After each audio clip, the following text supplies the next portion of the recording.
Okay, here we go. Are you ready? 3, 2, 1. You are now tuned in to the world's greatest. Podcasting from the Empire State, this is the Matt's Madness Show, a weekly podcast reviewing every Monday Night Raw and WWE pay-per-view. Give me a hell yeah! Yes, yes, yes, yes, yes, yes, yes, yes, yes.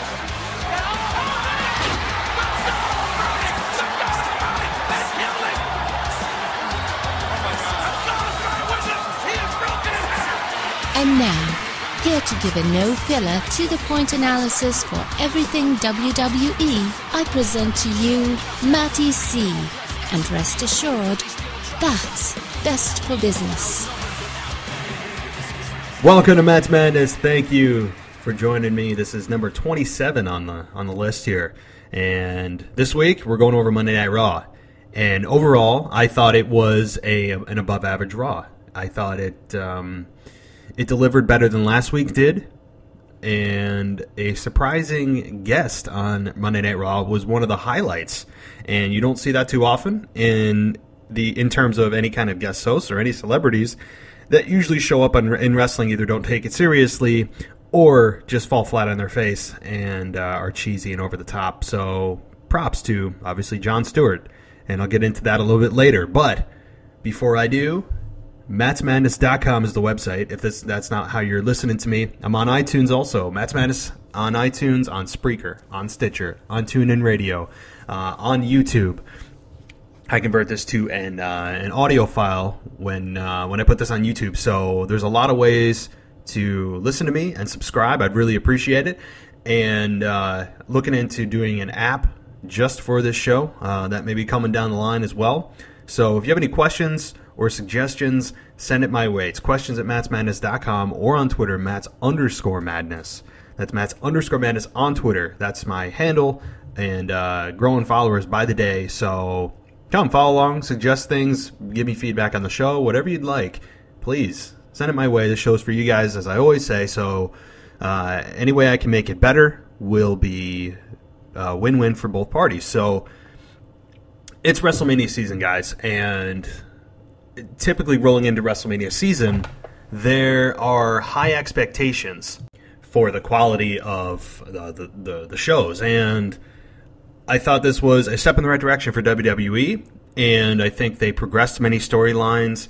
Obviously, there's lots of storylines going on outside of the ring, namely Brock Lesnar's walkout last week on Raw, his contract status rolling into WrestleMania. Is he staying? Is he going? It's been going back and forth over the past couple of months, pointing in different directions.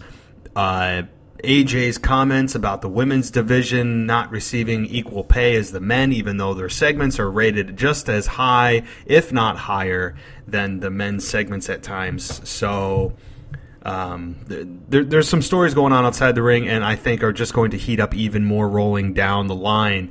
Now that we only have 3 Raws, that's it. 3 Monday Night Raws until WrestleMania 31. And they better be hot, because there's some feuds that could use some sizzle, and there are some feuds that just seem cold, and a lot of wrestlers who I don't even know where they're really placed on the card, namely Daniel Bryan of all people. So let's get this show on the road. Let's go through Monday Night Raw. Again, just as a little bit of a disclaimer, I do have the 90-minute version of Raw. I don't have cable, so like a lot of people, I just do the on-demand content. Hulu, Netflix, Amazon Prime, lots of different ways to consume content and a lot of different reasons really to not have cable. But I do check out the full Raw results, so I do have the matches and the segments that were out of the 90-minute version of Raw, and I'll briefly glance over those. But the 90-minute version does seem to be a very suitable replacement in terms of the mid-card and the the overall main storyline progression. It seems to work well. So let's start it here. Seth Rollins comes out. There was a replay of Rollins on The Daily Show with Jon Stewart that I think we've all seen about 40 times. and they remind us again at the end of the show, but we'll get there. So anyway, Rollins tells Stewart not to bother showing up. He's not one of his comedy segments like the Jerry Lawler and Andy Kaufman. I don't think any of the younger fans got. If you're below the age of 20, I don't think you even understood that reference. But anyway, he said that he'll prove that he can do his job better than Jon Stewart can because he is the future of WWE and he is unstoppable. Roman Reigns music hits, and let me just preface this by this is a Newark, New Jersey crowd, very close to Philadelphia, and this Northeast Mid-Atlantic crowd is very heel-oriented, a very smart crowd, a crowd that respects wrestlers that earn it, and so throughout the Monday Night Raw, I'm sure you've noticed that John Cena got extra boos and Roman Reigns got seemingly buried again, which I'm in personal favor of. The Philadelphia crowd is almost personally responsible for this whole debacle with the Royal Rumble and his tainted win. So anyway, Reigns gets booed coming out. Reigns says that he just came out here to hear everyone boo Rollins live. Okay, kind of lame reason to be there. Nonetheless, Rollins says he's worth more than Michael Jordan. He can out-talk Jon Stewart, out-eat Mark Henry, and out-wrestle you. Very true, because obviously the fans completely agree with him in the fact that Rollins is 10 times the wrestler that Roman Reigns is, and I think it's a very smart crowd, like I said. So he also mentioned that he will be the next WWE World Heavyweight Champion.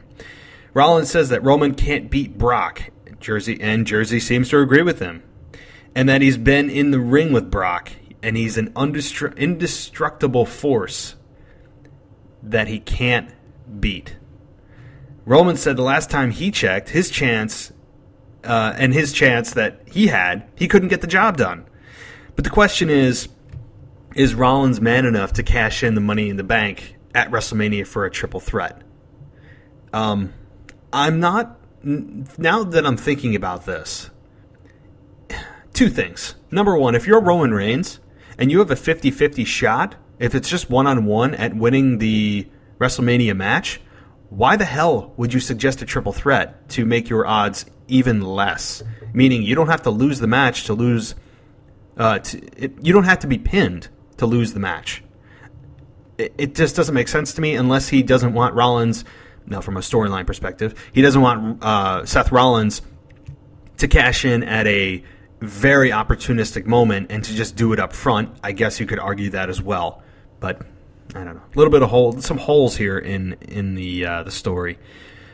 But so Rollins says that he could do that, or he could wait until after Brock and him have torn each other to pieces and pick up what's left, which I said they would do.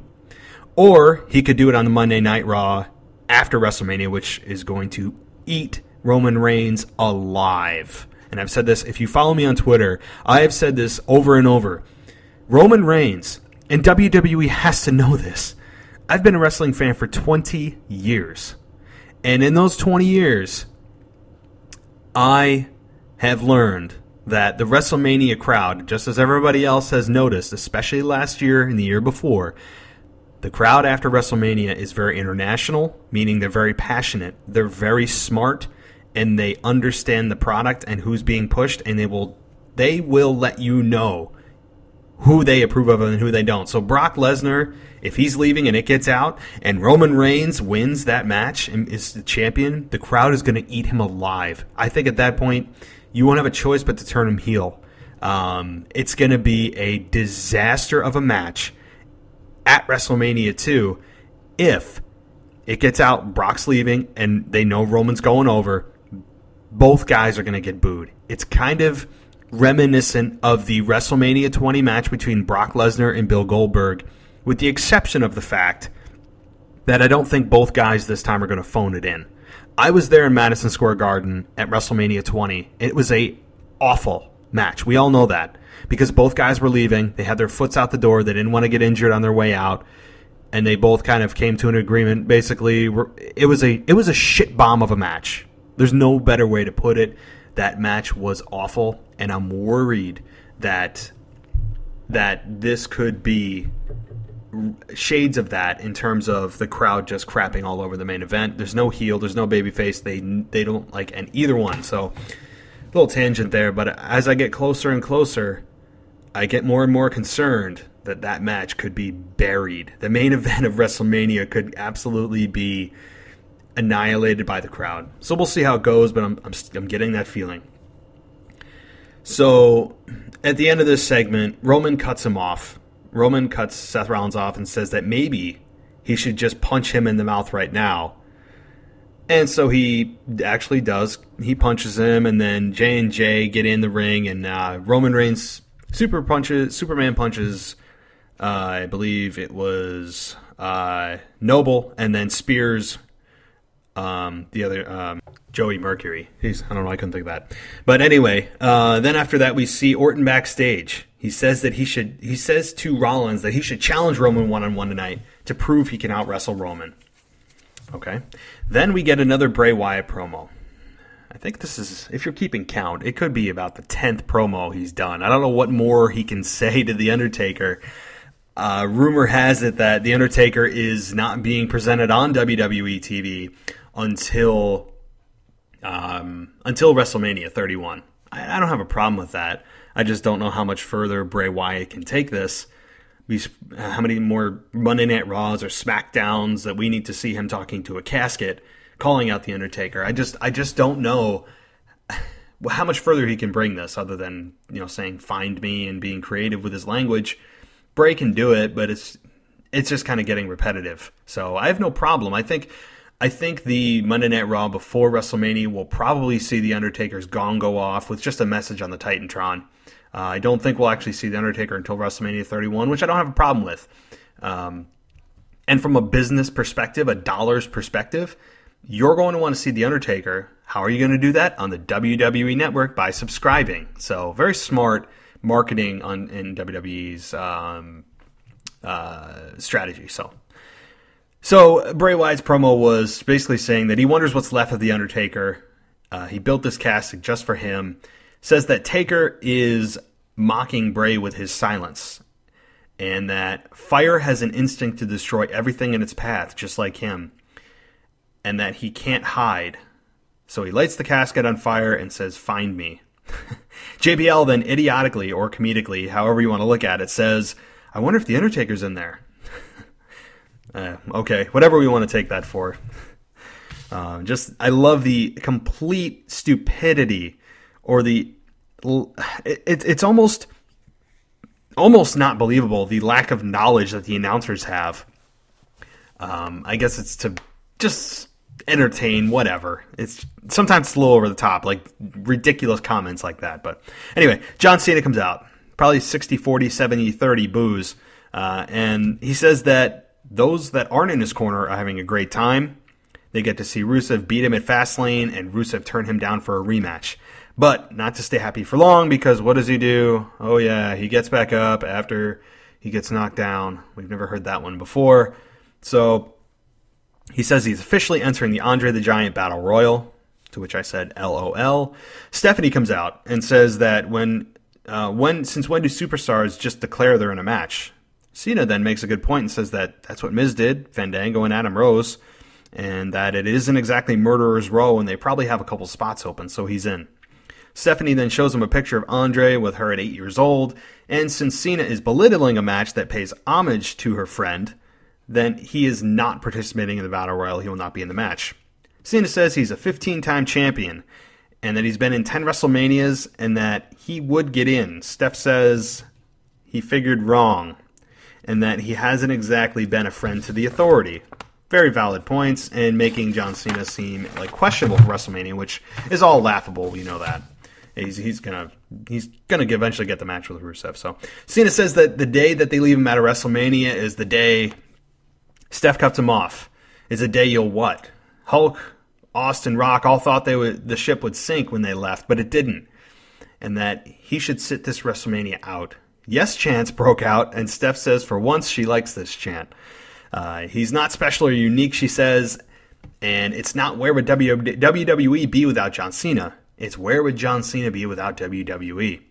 Curtis Axel comes out to a pop and says, "Don't change the channel." I love that. Curtis Axel's starting to grow on me. When you add a little bit of truth to a character, and you take reality instead of just so over the top, and you stick it in somebody's character, and just make it so blatant of what the problem is with them. And if you don't know, I guess the ratings dipped every time Curtis Axel was on the air, so they probably just used that and put some truth in. All storylines, all characters are all based on truth. They're all based on some form of reality, and that's how you get successful. So he said don't change the channel, and that he's been in the Royal Rumble for 30-something days. I forget the exact number. I love this. And he's often imitated, never eliminated. He's the longest-running WWE superstar in a Royal Rumble match in history. And he hasn't been eliminated. I hope he keeps running with this. This is great stuff. Axel says that Steph is an inspiration to him and that he should be the one to face Rusev at WrestleMania. An Axelmania chant breaks out, and Steph says if Cena wants to prove himself, he should face Axel, but if Cena wants his match with Rusev, he'll have to find a way to change his mind. So here we have it. Curtis Axel versus John Cena. Cena warned Axel if the match starts, he won't walk out. In a very serious tone. I like it. It was a very, I'm not messing around tone, a very legitimate, serious look. It was a very short match. We got the AA and the STF probably within 60 seconds. Axel taps out. Rusev then comes out. Lana congratulates Cena. Rusev says that his decision is still no after about 2 minutes of debating. I think it's a great heat builder for Rusev. We all know that Rusev is eventually going to accept. I mean, where the hell else is John Cena going to go in the WrestleMania card? He's certainly not getting in the Andre the Giant Battle Royal. Doesn't make sense. And there's nowhere else to go for him except for Rusev. And Rusev will eventually accept. Cena's going to just absolutely infuriate Rusev over the next couple of weeks, eventually getting him to accept probably if it's not, it may actually be next Monday night or the Monday after.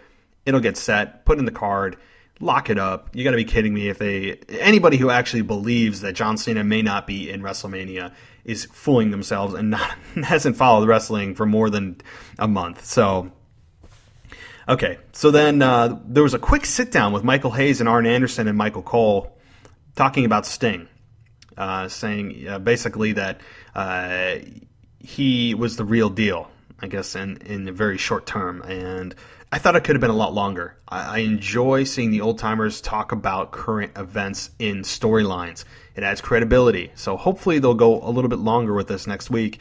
It's almost like they just scratched the surface on what they could have added to the importance and storytelling of this match. So Triple H then comes out, says that he promised Sting to make him bigger than he ever was by living on through the WWE Network, but he gave that chance up and traded it in.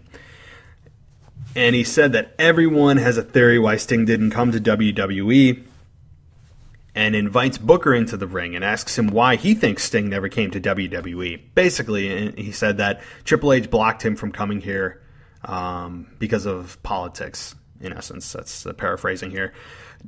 He said that nobody can control Sting, and maybe he just didn't want to come here. Triple H says, "Thanks, Book, for your opinion, and by the way, you're fired." Triple H stops Booker as he's gathering his things and walking up the ramp and says that he was just joking, he was just making an example of the power and control he has, and that he will end what is left of WCW and put an end to Sting.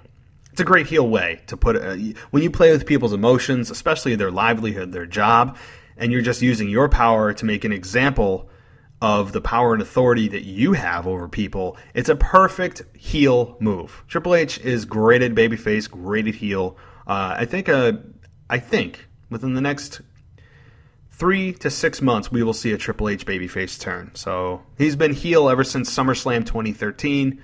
So it's been about a year and a half. Every couple of years, he switches. So I'm all for it. We then had Paige versus Nikki Bella for the Divas Championship. It was the rematch. Paige definitely has something here. You can almost, and just as a side note, whether it's a Divas match or especially the main event, usually on Raw, whenever somebody gets thrown outside the ring within the first 5 minutes of the match, you can guarantee that Michael Cole is going to say something to the effect of, "Oh, can John Cena regroup and get back in this fight?" Anything along the lines of asking a question of, "Oh, I wonder if this person can make it back in the match," and they get thrown outside the ring and there's a pause. You know a commercial break is coming. It's clockwork. But so anyway, we got that. Paige gets the PTO, the Paige tap out, locked in, and Brie comes in to cause a DQ. AJ comes out to make the save. AJ got one of the bigger pops of the night. She just has it. Unfortunately, she's at odds with WWE and a lot of issues, including the fact that she's kind of in an awkward position with CM Punk being her husband. Everyone knows it. A lot of CM Punk chants throughout the night as well. So she's in an awkward position, but she is so good that she really makes the Divas division watchable. So she comes in, makes the save. Renee Young catches up with her after the match and says, "Welcome back." Paige interrupts her and asks her, "Who asked you to come out?" Almost acting like a heel. AJ says nobody, and she doesn't exactly do what she's told. Maybe referencing the Twitter comments about how women don't get equal pay. It could be. Maybe it was just a little jab. Maybe I'm looking into it more. But AJ says that she thought she'd come back and give the Divas division a chance since the Bellas have been bullying everybody. And that the enemy of my enemy makes us friends, and looks at Paige. So I'm cool with this. I'm very cool with this alliance. I think Paige and AJ have something that complements each other. And I think that down the line, obviously there's going to be, at WrestleMania, likely a 6 or probably a 12 Diva Battle Royal for the championship, or something that incorporates more. It's not going to be a one-on-one for the championship. You can guarantee that. Or hashtag believe that. So then we had the Daily Show with Seth Rollins. Rollins calls Newark the armpit of America. Rollins is just I love Rollins. As a heel, he's so natural and just perfect as a heel. So in my mind, one of the more natural heels and unlikable heels to come along in years. They once again re-showed that Daily Show invasion, and begins with the first topic of the evening. Where is Jon Stewart? Stewart comes out and screams, "New Jersey," about 3 times, as if they haven't referenced New Jersey 15 other times throughout the show. As a cheap pop. But the crowd was a little bit tired at this point after seeing 3 hours of wrestling. I would be too. And at this point, I was thinking to myself, when he was screaming New Jersey, oh boy, here we go. Another celebrity with cheesy, doesn't really fit in with the culture of wrestling showing. And that's not the case, in my opinion. Stewart says that he didn't come to make fun of someone with Lady Gaga's hair. He kept basically poking fun at Seth Rollins, that he's a stripper and so forth. And then it got serious, and this is where I like things turning. I like Jon Stewart's promo and demeanor from here on out. He says that he never fought his way up. Didn't earn it like Bruno did, like Stone Cold, like The Undertaker, and that he took the easy way out by joining the Authority. And he has something that you'll never have, and that's respect. And if the Authority cared about him, he asks him, then who's fighting Brock Lesnar for the title at WrestleMania? Good point. Maybe starting a little bit of a crack in the foundation between Seth Rollins and the Authority. He says that he didn't even earn the Money in the Bank briefcase. And he knows that because he was there. I'm liking his delivery and believability at this point. And as Rollins threatens Stewart, Orton comes out and inadvertently distracts Rollins, allowing Stewart to kick him below the belt. And just as a side note also, has WWE, and I'd like somebody to please note this, I can only think of one example, and if anybody else out here that can identify to me, who has WWE brought in, celebrity, or otherwise, a non-wrestler basically, that they have not made look good at the end of the day. In other words, they bring in Donald Trump. He wins with Bobby Lashley against Umaga, and they have Donald Trump shave Vince McMahon's head. They bring in Snooki. They bring in Floyd Mayweather. They bring in... Oh, man, I can't even think off the top of my head. There's so many other examples. The only one I can... Even Pete Rose. And that's the one I was thinking of that maybe didn't get the he got the short end of the stick, but only on a physical level. I like, and I really do love those Pete Rose moments with Kane. He's the only one that really got laid out and really got knocked down by any wrestler. Even Shaquille O'Neal, when he was with the Big Show, Shaquille knocked him on his ass. So, tons of examples. So, anything that happens from here on out with Jon Stewart, you know, at the end of the day, Jon Stewart is likely going to be at WrestleMania, and with Randy Orton in his corner, this clearly sets up that match. And at the end of the day, you're going to see Randy Orton beat Seth Rollins with Jon Stewart in his corner, with Jon Stewart celebrating. So we then have a backstage segment with Orton and Rollins, and Orton says that he should say thank you for not allowing him to commit career suicide because he would have gotten sued and fired for hitting Jon Stewart, and that if he needs help with a match against Reigns, he's got his back. Kane and Big Show come in and say, no, we've got your back. Orton says, suit yourself. Paul Heyman comes out, and this guy is just a silver-tongued genius. And he comes out and says that he's there to address rumors and shoot from the hip. And that it's true that his client will be at WrestleMania and anywhere he damn pleases before WrestleMania and after WrestleMania. And he will be there as the undisputed heavyweight champion as long as he damn well pleases. Basically saying Brock can do whatever the hell Brock wants to do. And there's a lot of truth to that. I think there's a lot of reality in that statement from Paul Heyman. And just going over the fact that Daniel Bryan, who was the underdog hero, got crushed by Roman Reigns. So if Daniel Bryan was ever to go up against Brock Lesnar, he would be squished. I think he mixed two words there, crushed and squished, so it's like smushed or something, under the boot of Brock Lesnar.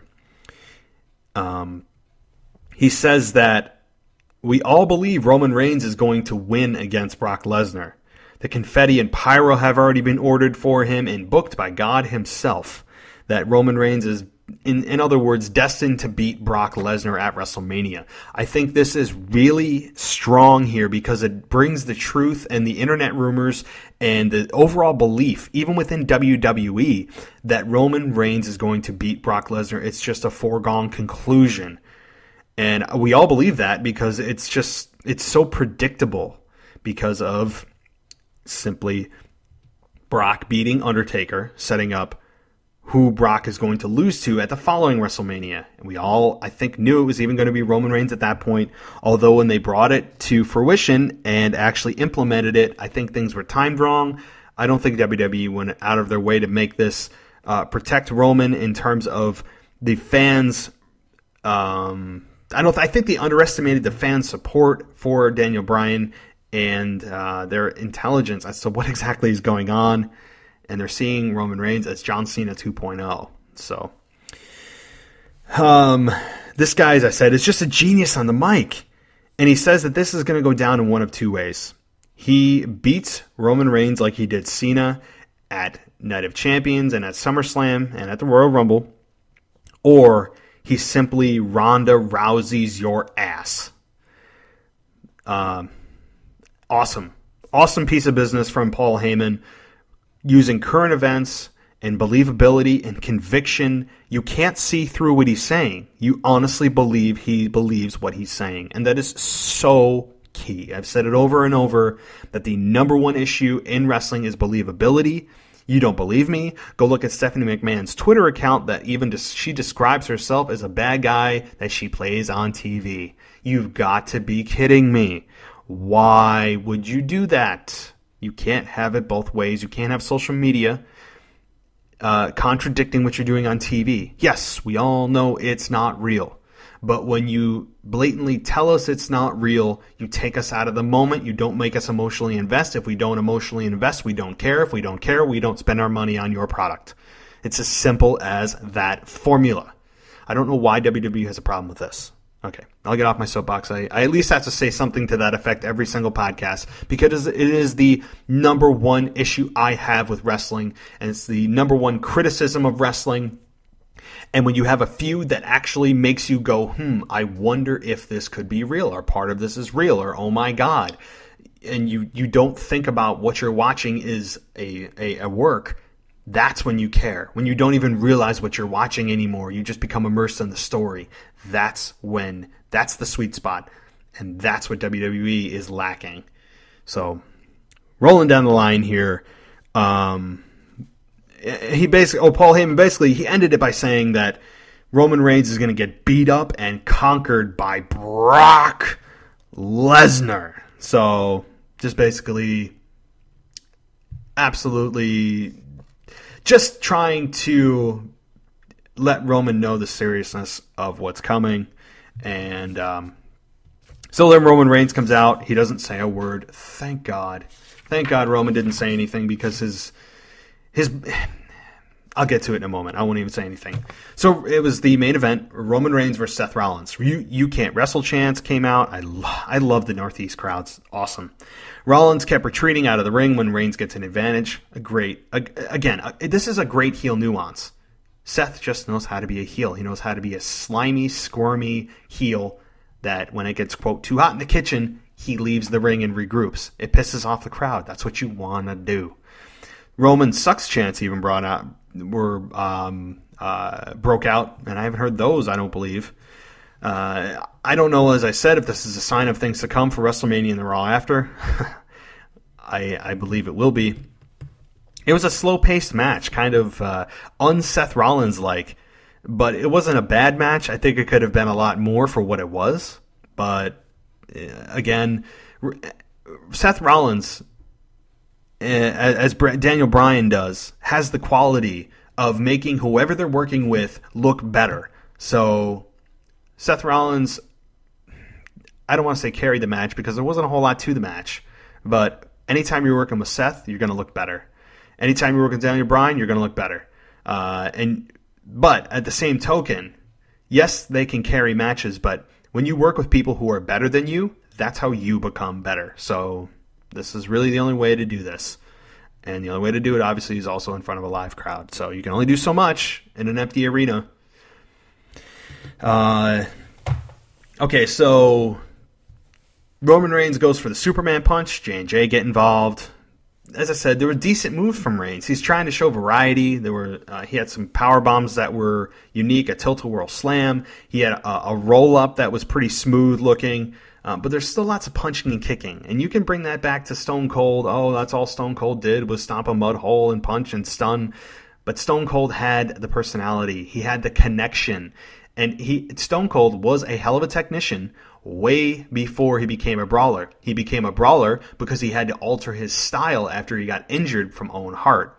So if anybody wants to compare Austin's brawling and lack of moves to Roman Reigns punching and kicking, your argument is completely moot for several reasons, and that's just the tip of the iceberg. So anyway, Kane sneaks a chair shot into Reigns. There's a kick out. The crowd obviously wasn't behind him, either because they were tired or because they simply don't like Roman Reigns, and that seemed to be the case. So Seth Rollins goes for the curb stomp.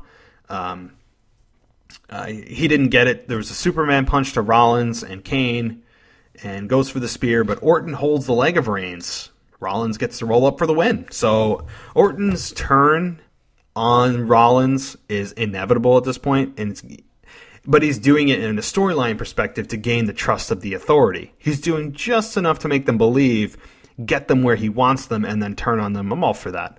I think it's coming. Reigns then attacks the Authority, goes crazy, and spears everybody, trying to make him look strong, obviously. And the announcers are heavily trying to sell how Roman Reigns looked like a real competitor for Lesnar, and it's not going to be a one-sided match. Just trying to put over Roman Reigns like crazy. That's fine. I get it. I mean, Roman Reigns is everybody at this point believes Roman Reigns is going to win anyway, but we'll have to see how things pan out. Okay, so that was Monday Night Raw, and I always have kind of an additional note segment that I add to here after the show, after I watch it, just to have some overall thoughts and kind of collect my thinking on the show. The first point I have is that Stewart showed product knowledge, and he had room to be awful, but he didn't fail like many guests. I don't mind Jon Stewart on Raw. I think he did a very good job, as I mentioned. There was an IC title match set up for WrestleMania with Ambrose versus Bad News Barrett versus to be announced, probably Daniel Bryan. Okay. I guess Daniel Bryan is now just in upper mid-card. He's back to where he was. There was a Bryan versus Harper match. It was, I guess, pretty straight and to the point with Bryan going over. Again, I didn't see this because I have Hulu. But Bryan went over clean, and like I said, it puts him back in the mid-upper card, a B-plus player. See how everything that's truth in a storyline comes full circle? Yep. Anyway, Roman Reigns' mic skills to me are still of concern. He has an arrogance and entitlement about him that it's almost like he can't help but show it on camera. He's just got a smile you don't like. I don't like his smile. It's not genuine. It's childish. It's obnoxious. I know the women love him because of the way he looks, and he's got those pretty blue eyes. But as a guy, as a male fan, I don't buy it. We see through BS. We see through stuff we don't believe, and if you don't believe you are, we'll see it. And I don't see it with Roman Reigns. He doesn't know who he quite is yet, and I can see it and feel it, and I don't like him. So he's just got, through whatever body language he's trying to project, I'm seeing and feeling arrogance and entitlement. I just see it and I feel it, and he just can't help but show it. And that's not a babyface trait. So if they're trying to make him babyface and a good guy, I'm not seeing that at all. So I think he has a great heel run in him. There's lots of rumors of him teaming with Paul Heyman after WrestleMania, with Heyman turning on Lesnar at WrestleMania. That could be very well the case. But I'm all for a heel run. He's got a lot of heel traits. He's not a great talker, so let the people boo him, hate him, get it all out of their system. Let him develop babyface skills underneath and behind the scenes so that when he turns babyface, they can actually do it right and get the crowd behind him. We don't cheer and love people that we don't respect and don't feel earned it yet. So let us boo and hate him. It's just a natural progression of how fans react and how human psychology works. So on another note, just a couple more here before I finish up. WrestleMania 31, it's starting to feel more just like a setup for WrestleMania 32. And I understand that every WrestleMania is tied together. Hence, Brock Lesnar beating The Undertaker for his streak was just to set up this year's WrestleMania for Brock to lose to the next, quote, it guy. But it almost seems as if this year's just kind of a setup for next year. And it's almost like Vince has bigger plans and a plan that we don't see for the big picture.